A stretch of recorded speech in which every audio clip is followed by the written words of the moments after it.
because there's a whole international law predicated on it, but it was also changed by the Israel lobby itself in the United States. And so therefore, if someone has a lot of money in Southern California and want to influence a congressional race in Minnesota, and one person is saying, you know, we should be against Israeli violation of international law, and another one saying, no, you can raise money anywhere now in the U.S. and put it into any campaign in the U.S. Actually, electoral laws and electoral processes in the U.S. have been changed by this collusion between the Israeli lobby and powerful political and economic figures that want to reproduce that alliance. So I would say that we cannot simplify this ever as a, well, as you put it, not me, but as a tiny country shaping U.S. policy. But on the contrary, Israel is a junior partner in a much larger global power structure.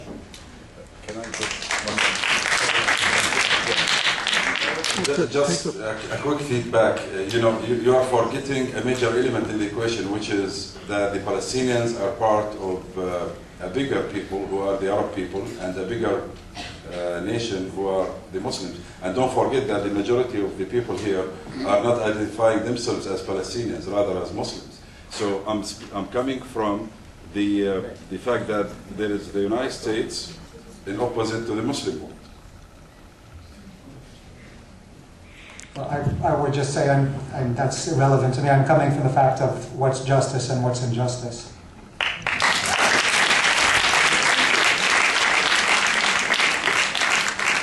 Just to get further clarification, and sorry if I misheard you or misquoted you, but I thought you said something with regard to the idea of a Jewish state as like somehow a racist or a racial state, or rather, but actually Judaism regards like the Jewish people as not necessarily biological, so much as in as much as it allows converts and so forth.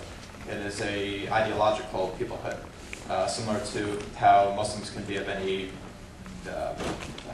biology, any race, any creed. So too with the Jewish people. So I was wondering if you could possibly, or maybe you're also similarly against the idea of a pseudo-theocratic Muslim state as well, like in Saudi Arabia or Iran, and if you could possibly distinguish between those, or if you're against them both. And I think I also heard you say something with regards to possibly not a Jewish state, but a Zionist state, or if that was more legitimate or perhaps less legitimate. I wasn't quite clear on that. If you could please elaborate. Thank you very much.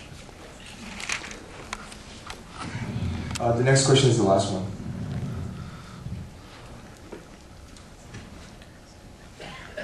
I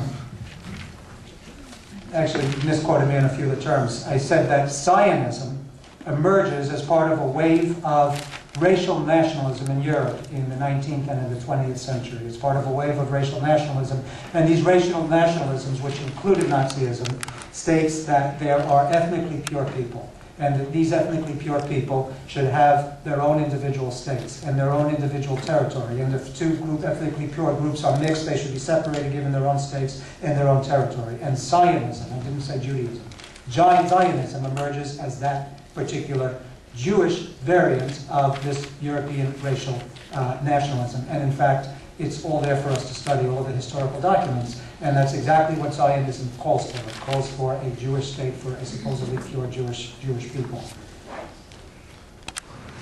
what about in Iran and Saudi Arabia? The opposite. First of all, I want to thank you for coming and speaking to us tonight, taking the time to speak to us, as well as continuing to speak truth to power in the face of all the academic repression that you faced. My question is, you discussed many of the historical, sociological, and political forces that are kind of perpetuating this slow, systematic genocide.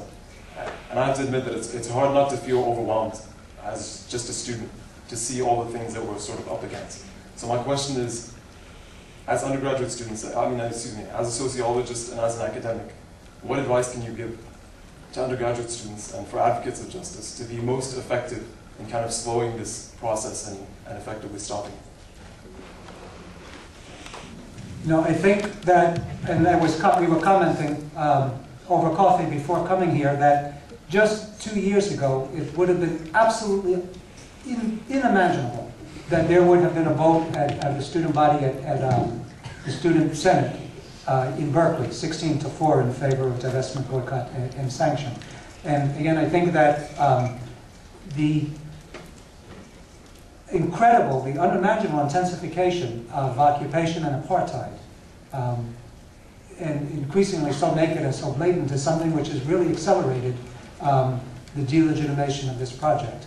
And so I think there's a lot actually to be very optimistic about in terms of changing the environment in the United States and internationally so that we can fight for, well, for justice for Palestinians, and more generally for peace and justice in the Middle East. I mean, I think those forces in favor of peace and justice in the Middle East and Palestinian rights have made unbelievable progress in the last few years.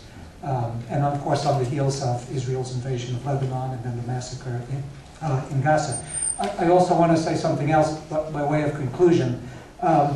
One of the other ways that the Israel lobby, the Zionist lobby, deflects criticism of Israel and of the Zionist project is by saying, well, what about the human rights violations there? And what about the bad things that that government's doing? And what about this terrible system here?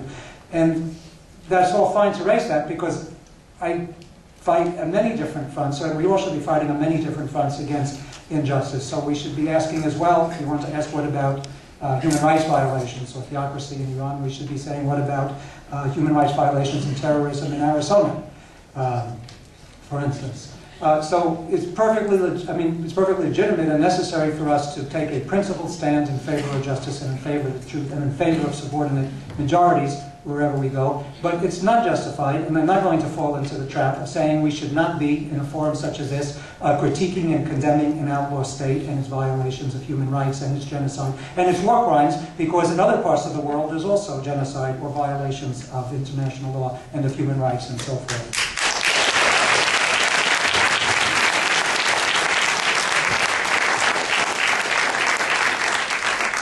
This now concludes tonight's event. Thank you for coming out today. As part of our Israel Apartheid Week, we are making a call to boycott, divest, and sanction the apartheid state of Israel. And if you would like to sign the petition, you can find it right outside at the registration table. Also, please be sure to check out Al-Kalama, the Muslim magazine at UC Irvine. The theme of this issue is tuition hikes and the importance of student activism. Copies are available at the registration table as well. And please be sure to look out for future issues. We hope to see you at tomorrow's event, which will conclude the Israel Apartheid Week. 12 p.m. at the flagpole is Amir Abdul Malik Ali, and at 5 p.m. I think in Crystal Cove with Omar Shakir. Thank you for your time. I hope the program was informative and please be a part of you all.